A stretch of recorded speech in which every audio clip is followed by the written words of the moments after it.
नमस्कार दोस्तों, आप सभी का स्वागत है हमारे चैनल पर। और आज हम डिस्कस करेंगे जो हमारा केमिस्ट्री का जो टॉपिक चल रहा था उससे आगे। तो पिछली क्लास में हमने डिस्कस किया था अम्ल, अक्षार और लवण के बारे में। तो जहाँ पर मैंने आपको अम्ल और अक्षार का बेसिक बता दिया था कि किस तरीके से आप पहचान करते हैं। और वहाँ पर ना दो चीज़ें जो मैंने आपको बताई थी, एक तो हल्दी की और एक फिनोक्तलीन की। तो मैंने ये बताया था कि एसिड के साथ इनके अंदर कोई भी कलर नहीं देता। कोई भी कलर नहीं देने का मतलब है उनके कलर में चेंज नहीं होता। यानी फिनोक्तलीन यदि कलरलेस है ना, तो एसिड के साथ भी कलरलेस रहेगा। ठीक है, चलिए सर, आज की क्लास में हम जो डिस्कस करेंगे ना, वो हम डिस्कस करेंगे अम्ल के बारे में, यानी एसिड के बारे में। एसिड से जितने भी क्वेश्चन बन सकते हैं वो सारे आज की क्लास में देखेंगे। तो 1 बाय 1 करके हम सारे एसिड के बारे में पढ़ना शुरू करते हैं। तो पहला एसिड जो आपको ध्यान में रखना है ना, वो है हमारा HCl, जिसको आप बोलते हो hydrochloric acid. Hydrochloric acid Hindi और इंग्लिश का कोई चक्कर नहीं है, बिल्कुल सेम रहेगा। हिंदी में भी हाइड्रोक्लोरिक लिखा जाएगा इसको। तो HCl का मतलब होता है सर हाइड्रोक्लोरिक एसिड, और हिंदी के अंदर भी नाम सेम है बिल्कुल। और हाइड्रोक्लोरिक एसिड का ही एक नाम और होता है, इसको बोला जाता है सर म्यूरेटिक एसिड। क्या बोला जाता है हमारा? म्यूरेटिक एसिड भी इसको बोला जाता है। यानी म्यूरेटिक अम्ल कभी भी पूछा जाए तो इसको बोला जाता है। तो सबसे पहले जो आपको ध्यान में रखना है कि HCl से 2 या 3 क्वेश्चन बार बार पेपर में पूछे जाते हैं। उन क्वेश्चन को हम यहाँ पर कवर करते हैं। यदि हम HCl की बात करें तो हमारी सामान्य भाषा में इसको बोला जाता है तेजाब, और आज के दिन हमारे देश के अंदर ये बैन है। ठीक है, तो यदि हम HCl की बात करें तो सबसे पहला जो क्वेश्चन बनता है वो हम आपको बताएं कि ये HCl है ना, ये हमारे मानव शरीर के अंदर भी पाया जाता है। और मानव शरीर में कहाँ पर पाया जाता है? तो स्टोमक के अंदर पाया जाता है, मतलब ये पेट के अंदर पाया जाता है। अब होता क्या है, पूरी कहानी सुनिए। जो हमारा स्टोमक है ना, स्टोमक के अंदर हमारी जठर यानी गैस्ट्रिक ग्लैंड होती है, मतलब जठर ग्रंथियां होती हैं। और उन जठर ग्रंथियों से क्या निकलता है हमारा? तो वहाँ से हमारा गैस्ट्रिक जूस यानी जठर रस निकलता है। तो गैस्ट्रिक ग्लैंड से हमारा निकलता है जठर रस, और इस जठर रस के अंदर हमारे 2 एंजाइम होते हैं। एक तो होता है पेप्सिन और दूसरा होता है सर रेनिन। दूसरा हमारा होता है रेनिन। तो यहाँ से क्वेश्चन क्या बनता है हमारा? जो HCl होता है ना, वो मानव शरीर के अंदर भोजन को पचाने में सहायक होता है। भोजन को पचाता नहीं है, बल्कि भोजन को पचाने में सहायक होता है। इसका मतलब ये है कि जो जठर ग्रंथियों से निकलने वाले जो हमारे एंजाइम हैं, जो हमारे पेप्सिन और रेनिन, इनको एक्टिव करने का जो काम करता है ना, इनको हमारे शरीर में सक्रिय करने का काम करता है। ये काम कौन करता है सर हमारे शरीर में? तो ये काम HCl करता है। तो ये बात आपको ध्यान में रखनी है कि HCl भोजन को पचाने में सहायक होता है। ठीक है, किस प्रकार होता है ये मैंने आपको बताया। अब यदि सर हम आगे डिस्कस करें तो आपने एक नाम सुना होगा एसिडिटी। एसिडिटी का नाम आपने सुना होगा। अब एसिडिटी क्या होता है? किसी दिन आपने ज़्यादा भोजन खा लिया, यानी ओवर ईटिंग हो गया, या आपने कोई भी स्पाइसी फूड खा लिया, तो उस केस के अंदर क्या होगा? भोजन को ज़्यादा पचाना पड़ेगा। और यदि भोजन को ज़्यादा पचाना पड़ेगा तो जठर ग्रंथियों से निकलने वाला रस भी ज़्यादा निकलेगा, यानी उसके अंदर पेप्सिन और रेनिन भी ज़्यादा होंगे। और पेप्सिन और रेनिन ज़्यादा है तो मतलब इनको एक्टिव करने के लिए हमारे शरीर के अंदर HCl भी ज़्यादा निकलेगा। तो उस केस के अंदर क्या होता है, जब हमारे शरीर के अंदर HCl ज़्यादा निकलता है तो पेट के अंदर जलन होती है, और जिसको बोला जाता है एसिडिटी। क्या बोला जाता है? एसिडिटी।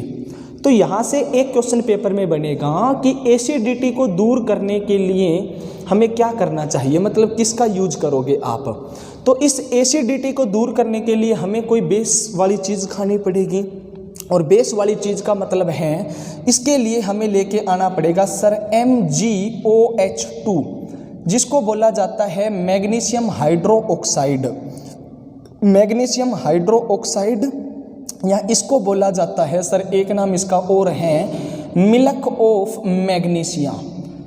इसको आप मिल्क ऑफ मैग्नीशिया बोलते हो क्योंकि इसको पानी में घोलने के बाद में इसका दूधिया रंग हो जाता है। तो आपको जब भी एसिडिटी होना तो आपको कोई बेस वाला नेचर लेना पड़ेगा, और हमारे बाज़ार के अंदर जो मिलता है वो है मिल्क ऑफ मैग्नीशियम, यानी मैग्नीशियम हाइड्रो ऑक्साइड जब आप लोगे तो आपको एसिडिटी से आराम मिल जाएगा। ठीक है, तो ये बात आपको ध्यान में रखनी है सर यहाँ से कि एसिडिटी को दूर करने के लिए मैग्नीशियम हाइड्रो ऑक्साइड लेना पड़ेगा आपको। या फिर एक टैबलेट भी आती है मार्केट के अंदर जो डाइजन, आपने नाम सुना होगा डाइजन, इसके अंदर भी मैग्नीशियम हाइड्रो ऑक्साइड ही होता है। या आप इनो ले सकते हो, इनो के अंदर भी मैग्नीशियम हाइड्रो ऑक्साइड होता है। और क्या काम करता है सर HCl हमारे शरीर के अंदर? तो जो भी आपने भोजन खाया है ना, उस भोजन के अंदर यदि कोई भी माइक्रो ऑर्गेनिज्म है ना, कोई भी आपके हानिकारक जीवाणु वगैरह हैं, तो उनको ख़त्म करने का काम भी कौन करता है सर? शरीर में HCl करता है। और HCl सबसे स्ट्रॉन्ग एसिड होता है। तो यहाँ से एक दो क्वेश्चन जो मैंने बताए इनको आपको ध्यान में रखना है कि हमारे शरीर में भी HCl होता है, और यदि HCl ज़्यादा निकला तो एसिडिटी हो जाती है, और एसिडिटी को ठीक किया जाता है सर मैग्नीशियम हाइड्रोक्साइड से। ठीक है, तो ये बात आपको पहली ध्यान में रखनी है कि सर हमारे शरीर के अंदर HCl होता है। अब 3 पॉइंट बताऊंगा जो पेपर में बार बार पूछे जाते हैं। ये पहला पॉइंट हुआ। दूसरा पॉइंट आपको ध्यान में रखना है सर, आपने एक नाम सुना होगा गैल्वेनाइजेशन। गैल्वेनाइजेशन, गैल्वेनाइजेशन क्या होता है? गैल्वेनाइजेशन आपने सुना होगा। जस्तीकरण क्या होता है कि लोहे को जंग से बचाने के लिए, लोहे को जंग से बचाने के लिए उसके ऊपर एक परत चढ़ाई जाती है, और वो परत किसकी चढ़ाई जाती है सर? जिंक की परत चढ़ाई जाती है। तो ये आपने प्रोसेस सुना होगा या पढ़ा होगा कि लोहे को जंग से बचाने के लिए उसके ऊपर हम जिंक की परत चढ़ाते हैं। इस प्रोसेस को गैल्वेनाइजेशन कहते हैं या जस्तीकरण कहते हैं। तो इसमें सर HCl का क्या काम है? तो HCl का काम ये है कि परत चढ़ाने से पहले लोहे को साफ किया जाता है, यानी धोया जाता है। किससे धोया जाता है सर? HCl से धोया जाता है। तो ये बात भी आपको ध्यान में रखनी है। और दूसरा, जो भी हमारी लेदर की चीज़ें हैं ना, जो लेदर क्लीनिंग आपका होता है, चमड़े को साफ़ करना हो, तो वो भी किसकी सहायता से साफ़ किया जाता है सर? HCl की सहायता से साफ़ किया जाता है। क्योंकि कोई जानवर वगैरह का जो ऊपर की चमड़ी है वही तो चमड़ा है, तो उसके बाल वगैरह जो आपको रिमूव करने होते हैं वो HCl से धोया जाता है। तो ये दूसरी बात आपको ध्यान में रखनी है। और तीसरा पॉइंट आपको HCl से ध्यान में रखना है सर, आपने एक नाम सुना होगा aqua regia solution.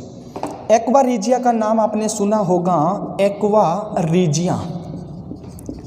Aqua regia जिसको आप रॉयल वाटर भी बोलते हो, इसको रॉयल वाटर भी कहा जाता है, शाही पानी भी कहा जाता है, और हिंदी में कहा जाता है अमल राज, अमल राज। तो पेपर में ये पूछा जाएगा कि जो आपका एक्वा रिजिया है ना, वो किसका सॉल्यूशन होता है? तो आपको ध्यान में रखना है, जो एक्वा रिजिया है ना, वो हमारा मिश्रण होता है, मिक्सर होता है HCl का और HNO3 यानी नाइट्रिक एसिड का। ये हमारा हाइड्रोक्लोरिक एसिड और नाइट्रिक एसिड का क्या होता है? मिक्सर होता है। अब देखो किस रेशो के अंदर होता है, तो यहाँ पर 3 है, तो ये 3 पहले आ जाएगा, और रेशो होता है 3:1 के अंदर। ठीक है, तो ये बात आपको ध्यान में रखनी है। अब एक्वा रिजिया होता क्या है? तो आपने सुनार वगैरह के पास आप गए हो तो आपने देखा होगा एक सॉल्यूशन रखता है लोहे वगैरह को गलाने के लिए। जो भी आपकी नोबल गैस होती है ना, जैसे सोना है, चांदी है या प्लेटिनम है, तो इनको गलाने के लिए जो सॉल्यूशन सुनार अपने पास रखता है उसको आप एक्वा रिजिया बोलते हो। तो एक्वा रिजिया किस किस का सॉल्यूशन होता है सर? तो वहाँ पर भी हम HCl का नाम लेते हैं HNO3 के साथ में। और कई बार पेपर में ये भी पूछा जाता है कि एक्वा रिजिया का कलर कैसा होता है? तो एक्वा रिजिया का कलर होता है सर येलोइश ऑरेंज, यानी पीले और साथ में ये आपका ऑरेंज कलर का होता है। ठीक है, तो ये भी थोड़ी सी बात आप ध्यान में रख लीजिए कि एक्वा रिजिया का कलर है ना, वो येलोइश ऑरेंज होता है, और इसका काम नोबल मेटल को पिघलाने के लिए किया जाता है। तो ये आपने सारा का सारा वो पढ़ा है, वो HCl के बारे में पढ़ा है। 3 क्वेश्चन कि HCl हमारी बॉडी में भी पाया जाता है और ज़्यादा हुआ तो एसिडिटी हो जाएगी। दूसरा सर लोहे को धोया जाता है, यानी चमड़े को भी धोया जाता है। और तीसरा क्वेश्चन जो बनेगा ना वो बनेगा कि एक्वा रिजिया सॉल्यूशन के अंदर भी क्या होता है सर, हमारा HCl होता है। तो ये आपने पहला एसिड पढ़ा जो बार बार 2-3 क्वेश्चन यहाँ से पेपर में बनते हैं। अब हम आगे बढ़ते हैं हमारे दूसरे एसिड के ऊपर, और इसी प्रकार से आपको 5 एसिड पढ़ने हैं जो मेन है। सेकंड एसिड है सर हमारा H2SO4, जिसको बोला जाता है सल्फ्यूरिक एसिड। अब परेशान नहीं होना, हिंदी और इंग्लिश में एक ही नाम है, सल्फ्यूरिक एसिड यानी सल्फ्यूरिक अम्ल हिंदी में बोला जाता है। ठीक है, अब आपको यहाँ से इसके नाम से 2-3 क्वेश्चन बनते हैं। इसको बोला जाता है sir king of acid, king of acid यानी अम्लों का राजा कभी भी पूछा जाए ना तो वो किसको बोला जाता है सर, H2SO4 को बोला जाता है। क्योंकि कोई भी आप केमिस्ट्री के अंदर यदि बात करो तो कोई भी आप जैसे यहाँ तक कि आप HCl बनाते हो तो HCl को बनाने के लिए भी H2SO4 का प्रयोग होता है।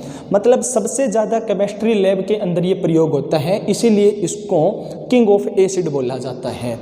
दूसरा सर इसको ऑयल ऑफ विट्रोइल भी कहा जाता है। कभी भी पूछा जाए कि ऑयल ऑफ विट्रोइल किसे कहा जाता है तो भी आपका आंसर हो जाएगा H2SO4। और तीसरा ध्यान में रखना है सर इसको बैटरी एसिड कहा जाता है। ये क्वेश्चन बड़ा इंपॉर्टेंट है, बार बार पेपर के अंदर पूछा जाता है कि बैटरी के अंदर कौन सा एसिड भरा जाता है, तो आंसर हो जाएगा H2SO4। अब बैटरी के अंदर होता क्या है, देखो 2 चीज़ें भरी जाती हैं। एक तो भरा जाता है H2SO4 और दूसरा भरा जाता है सर डिस्टिल्ड वाटर यानी आसुत जल भरा जाता है, डिस्टिल्ड वाटर। तो ये भी आपसे पूछ सकता है कि कितना कितना भरा जाता है। तो आपको ध्यान में रखना है जो डिस्टिल्ड वाटर होता है वो 62% भरा जाता है और जो बाकी 38% बचा है ना वो हमारा H2SO4 होता है। तो बैटरी एसिड के नाम से इसको जाना जाता है, किसको सर, H2SO4 को। ठीक है, स्ट्रॉन्ग एसिड हम पढ़ रहे हैं। यदि मैं दूसरे क्वेश्चन की बात करूं तो मैंने आपको बताया HCl बनाने के लिए भी H2SO4 का प्रयोग होता है, या आपने फर्टिलाइजर वगैरह जो बनाते हो, उर्वरक बनाते हो, उनमें भी H2SO4 का प्रयोग होता है। ये इतनी मेन बात नहीं है। दूसरा पॉइंट जो आपको ध्यान में रखना है H2SO4 से वो ये है, H2SO4 का प्रयोग किया जाता है फायर एक्सटिंसर में। फायर एक्सटिंसर के अंदर हमारा प्रयोग किया जाता है सर, यानी अग्निशमक जो यंत्र है ना, अग्निशमक यंत्र के अंदर भी हमारा क्या भरा जाता है सर, H2SO4 भरा जाता है। अब हरियाणा की ही बात करूं तो पीछे एक पेपर था हमारा लैब अटेंडेंट का, वहाँ पर ये क्वेश्चन आया था। थोड़ा सा समझ लीजिए होता क्या है अग्निशमक यंत्र में। इस प्रकार से आपके 2 पार्ट होते हैं, एक ये पार्ट और एक ये पार्ट। जो अंदर वाला पार्ट होता है इसमें भरा होता है सर H2SO4 और जो बाहर वाला पार्ट है ना इसमें भरा होता है सर NaHCO3, खाने का सोडा जिसको आप बेकिंग पाउडर बोलते हो। NaHCO3 यानी बेकिंग सोडा जिसको आप बोलते हो, खाने का सोडा, ये भरा जाता है हमारा। और इस प्रकार से ऊपर हमारा एक लगा होता है इस प्रकार से। तो ये क्वेश्चन चला कैसे, देखो गौर से सुनना। अग्निशमक यंत्र के अंदर जो भरा जाता है ना सर, वो सल्फ्यूरिक एसिड के साथ बेकिंग सोडा भरा जाता है, खाने का सोडा भरा जाता है। अब गौर से सुनो काम कैसे करता है।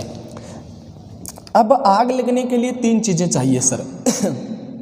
एक तो होता है फ्यूल, सेकंड होता है सर ऑक्सीजन यानी O2, और तीसरा होता है सर इग्निशन टेम्परेचर यानी वो कम से कम टेम्परेचर जिस पर हमारी आग लगती हो।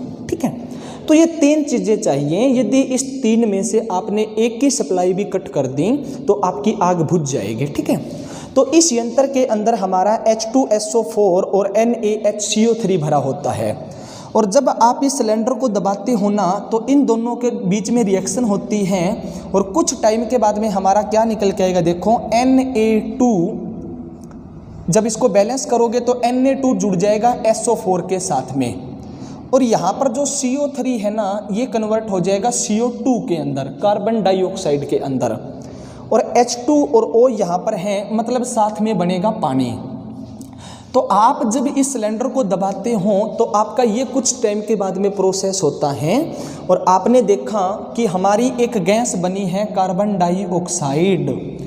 अब कार्बन डाइऑक्साइड जो गैस है ना, ये ऑक्सीजन से भारी होती है। मतलब जहाँ पर आग लगी है ना, वहाँ पर ऑक्सीजन हल्की गैस है तो ये नीचे दब जाएगी और इसके ऊपर हमारी गैस की परत जम जाएगी कार्बन डाइऑक्साइड की। इसका मतलब ऑक्सीजन के ऊपर परत जमी है ना, तो ऑक्सीजन की सप्लाई वहाँ से कट हो जाएगी और आपकी वहाँ पर आग बुझ जाती है। तो ये पूरा प्रोसेस है जो बार बार पेपर में पूछा जाता है, लेकिन ये पुराने टाइम के अंदर यूज होता था। आजकल के सिलेंडर में सीधी हमारी कार्बन डाइऑक्साइड गैस भरी होती है और साथ में कुछ वाटर के मॉलिक्यूल भी निकलते हैं। तो ये इंपॉर्टेंट क्वेश्चन है, बार बार पूछा गया है कि फायर एक्सटिंग्विशर के अंदर कौन सी गैस भरी जाती है। सर H2SO4 भरा जाता है। दो बता दिए मैंने, बैटरी में भरा जाता है, फायर एक्सटिंग्विशर के अंदर भरा जाता है, और तीसरा ध्यान में रखना है important acid rain. Acid rain की यदि मैं बात करूं तो एसिड रेन के अंदर भी जो प्रमुख घटक होता है ना, वो हमारा H2SO4 होता है। हरियाणा कलरक के पेपर में पूछा गया था 2015-16 में जो हुआ था, और बार बार ये पेपर में क्वेश्चन पूछा जाता है। देखो होता क्या है, पूरा प्रोसेस क्या है। अब बहुत सारे हमारे व्हीकल चलते हैं, साधन वगैरह चलते हैं, या जो कारखाने वगैरह जल रहे हैं, और ईंधन के जलने से सर एक तो गैस बनती है सल्फर डाइऑक्साइड, एक तो हमारी गैस बनती है सल्फर डाइऑक्साइड और एक हमारी गैस बनती है वो है नाइट्रोजन ऑक्साइड। तो ईंधन के जलने से दो गैसें हमारी उत्पन्न होती है, सल्फर डाइऑक्साइड और नाइट्रोजन डाइऑक्साइड। और ये गैस क्या है, हल्की होकर ऊपर उठ जाती है, और ऊपर जब जाएगी ना तो एटमॉस्फेयर के अंदर हमारे वाटर वेपर होते हैं। मतलब वहाँ पर आपको पानी के मॉलिक्यूल मिल जाते हैं, पानी के वहाँ पर आपको जलवाष्प मिल जाते हैं, वेपर मिल जाते हैं। अब जैसे ही हमारी सल्फर डाइऑक्साइड पानी के कांटेक्ट में आएगी तो SO2 और प्लस H2O, तो हमारी गैस बन जाएगी यहाँ से H2SO4। बैलेंस कर लीजिए, H2SO4 का मतलब सल्फ्यूरिक एसिड गैस बन जाएगी। ठीक है, इस प्रकार से सल्फ्यूरिक एसिड हमारा यहाँ पर मिलेगा, गैस नहीं। और दूसरी यदि मैं बात करूँ तो NO2 जब पानी के कांटेक्ट में आएगा ना, तो हमारी एक गैस बनती है HNO3, जो हम आगे पढ़ेंगे, नाइट्रिक एसिड आपको मिलेगा। तो इस प्रकार से सल्फर से तो हमारा बनता है सल्फ्यूरिक एसिड और नाइट्रोजन से हमारा बनता है नाइट्रिक एसिड, और ये दोनों के दोनों क्या है, हमारे लिए हानिकारक है। तो इसमें प्रमुख घटक पूछा जाए ना सर, तो ज़्यादा मात्रा के अंदर हमें सल्फ्यूरिक एसिड मिलता है। और जैसे ही कोई बिल्डिंग के ऊपर ये गिरेगा ना, मतलब सल्फ्यूरिक एसिड आपका एक स्ट्रॉन्ग एसिड है। अब किसी भी बिल्डिंग के ऊपर गिरता है तो उसको बदरंग कर देता है, मतलब उसका रंग आपका उड़ जाता है। जैसे ताजमहल का एग्जांपल लेके चलो आप, तो आगरा के आसपास बहुत सारे कारखाने हैं जिनके कारण जो अम्लीय वर्षा होती है ना, तो ताजमहल का रंग फीका पड़ रहा है। ठीक है, और इसी प्रकार यदि आपकी बॉडी के ऊपर ये गिरता है, इसीलिए कहा जाता है कि मानसून की पहली बारिश में नहीं नहाना चाहिए, क्योंकि आपकी बॉडी के ऊपर गिरा है ना, तो आपके शरीर में प्रवेश कर जाएगा और आपके सेल को डैमेज कर देता है, और इससे स्किन कैंसर भी हो सकती है। तो ये बात आपको ध्यान में रखनी है सर कि अम्लीय वर्षा के अंदर जो हमारा प्रमुख घटक है ना, वो सल्फ्यूरिक एसिड होता है। और सबसे ज़्यादा यदि मैं बात करूँ ना सर, तो अम्लीय वर्षा होती है नॉर्वे देश के अंदर, जिसकी राजधानी है ओस्लो, और जहाँ पर एक नोबेल पुरस्कार दिया जाता है जो है शांति का। ठीक है, ये बात आपको ध्यान में रखनी है। और अम्लीय वर्षा की यदि मैं बात करूँ तो सबसे पहले ये जो कंसेप्ट बताया था अम्लीय वर्षा का, ऐसे अम्लीय और ऐसे साइंटिस्ट का नाम बनता है अगस्ट। कन्फर्म कर लीजिए, शायद रॉबर्ट अगस्ट पूरा नाम है। तो ये 3 क्वेश्चन आपको ध्यान में रखने हैं सर। H2SO4 से बैटरी में भरा जाता है, दूसरा फायर एक्सटिंग्विशर में भरा जाता है, और तीसरा अम्लीय वर्षा का प्रमुख घटक है। खत्म।